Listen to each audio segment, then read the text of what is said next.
Okay, we're going to look at fainting now. Now this is remarkably common. What causes fainting? It's basically lack of oxygen to the head. That's why generally people that have fainted are going to be pale. And if I see somebody who's got a pale face, then that's a good indication they're not getting enough blood to their head. The body's way of reacting to that is if it doesn't feel like it's getting enough blood to the brain, i.e. oxygen, it thinks, okay, how can I redress the balance, get the body close to the floor, and it's easier for the heart to then pump blood to the brain because it's not fighting against gravity. Other telltale signs might be a symptom, which is how you're feeling. I feel really lightheaded. When do people faint? Generally it's because they've seen something that they've not liked. So I've had quite a few people get lightheaded having seen some of the pictures I've shown, and you're going to see some of those pictures during the presentation. It could be that they've not had anything to eat or drink. Now, when do people fail to eat and drink? Probably the next morning when they feel rough as old boots because they've been out in the lash the night before and are badly dehydrated. Why a lot of military guys get disciplined because they pass out on parade the following morning because they've been out on the lash all night. They get up in the morning feeling rough as old boots, dehydrated, they don't want to eat, they then go on parade and they faint basically. Things to consider when somebody has fainted is how did they get to the floor, in what manner did they get to the floor.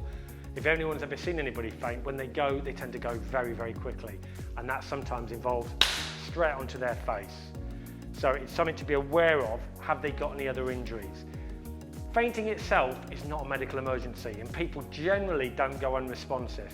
But if they bash their head on the way down, that then potentially becomes a medical emergency, so it's something to consider. So, as a first aider, I've come across this casualty.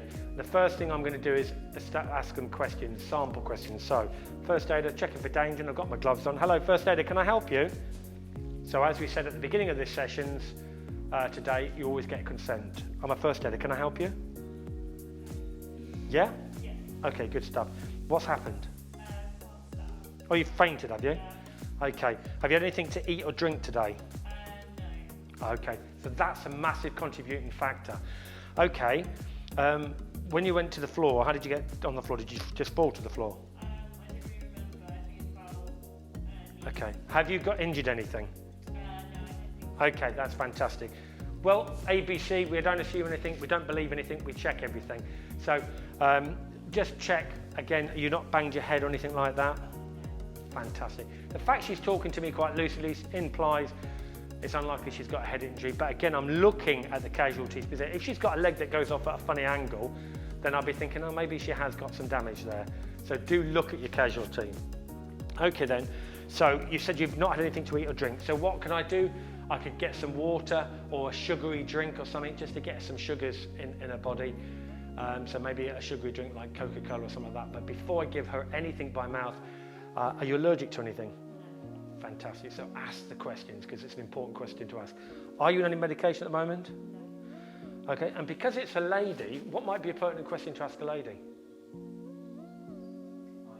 Right, yeah, it might be an important question to ask a lady, purely and simply on the basis that that can affect the way the body's working. So it's something to be aware of. Obviously, it all depends. If it's an elderly lady, I think that's highly unlikely.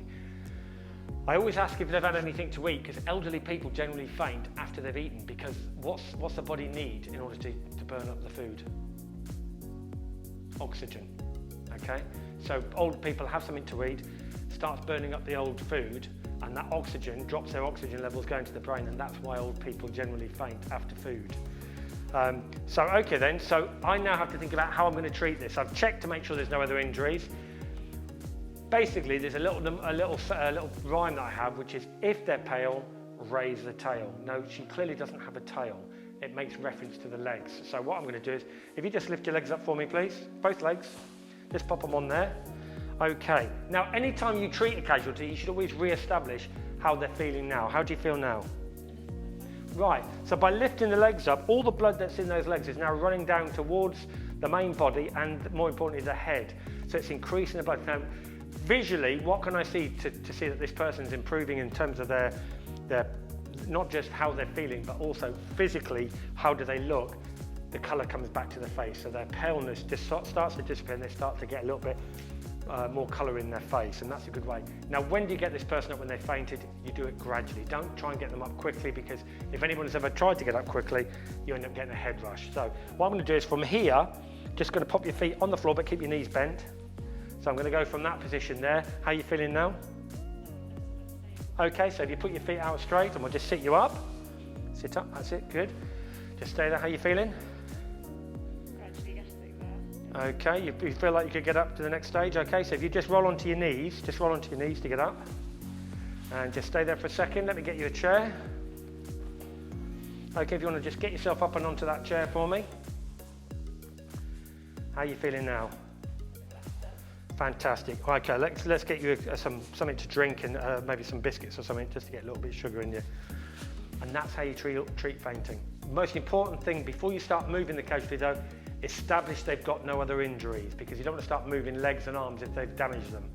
And likewise, as I said, the head as well. Fantastic.